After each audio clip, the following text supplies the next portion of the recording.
대박. This is Ayam Gepuk.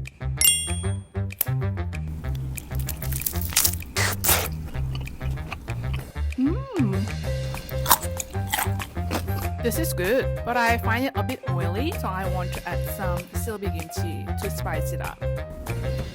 잘 먹겠습니다.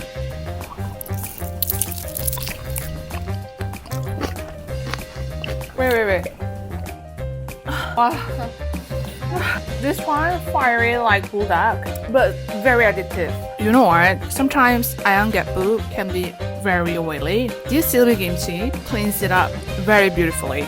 These two dishes match very well. And I think this kimchi such a stress relieving. Who's up for this spicy challenge? You should try Silbi Kimchi. Don't miss out.